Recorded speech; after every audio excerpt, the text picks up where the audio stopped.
సమస్త మహిమ ఘనత ప్రభావాలు యేసయ్యకే చెల్లునుగాక. మన ప్రభువును రక్షకుడైన యేసుక్రీస్తు నామములో మీ అందరికీ నా ప్రత్యేకమైన వందనాలు. దేవుడు మన కుటుంబాలని దీవించి ఆశీర్వదించునుగాక.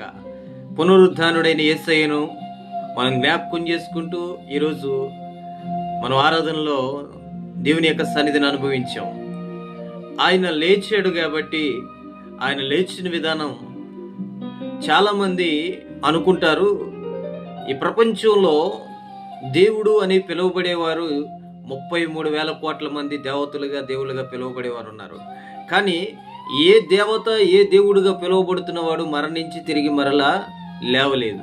కానీ మనం ఆరాధిస్తున్న దేవుడు ఏదైతే చెప్పారో, ఏదైతే రాయబడిందో, ఏదైతే ధర్మశాస్త్రం ఉందో దాన్ని నెరవేర్చి ఏ ఇజ్రాయేలు ప్రజల ముందు తను సిలువ వేయబడ్డాడో అదే ఇజ్రాయేలు ప్రజల ముందు తను దేవుడని నిరూపించుకొని తాను మహిమలో మహిమాన్వితుడుగా, ఆయన విజయశీలుడుగా, మహాగణుడుగా, ఆయన మనందరికీ దేవుడుగా ఈరోజు మనల్ని ఆశీర్వదించగలిగిన సామర్థ్యం కలిగిన దేవుడుగా ఉన్నాడు. హల్లెలూయా.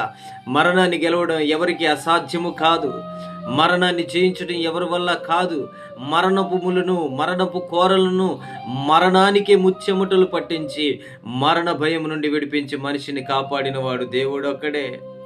ఈరోజు మరణములో అన్ని విషయాల్లో కూడా మనిషిని భయంతో వణికిస్తూ ఉంటుంది. కానీ ఆ మరణానికి భయం పుట్టించి మరణ భయాన్ని పోగొట్టిన దేవుడు యేసయ్య. హల్లెలూయా. అబ్రహాముతో దేవుడు మాట్లాడుతున్నాడు. ఏమనంటే, లోతు సొదొమ గొమొర్రా పట్టణాల్లో ఉంటున్నాడు. పాపం చాలా పెరిగిపోయింది, పాపం చాలా పేటరేగిపోయింది, పాపం దినాల్లో వారు ఉన్నారు. ఆ దేశం, ఆ పట్టణం నాకు విరోధంగా చాలా హేయమైన కార్యాలు చేస్తూ వారు ఉన్నారు. అబ్రహామా, నేను ఆ పట్టణాన్ని నాశనం చేయబోతున్నానని దేవుడు అబ్రహాముతో మాట్లాడాడు.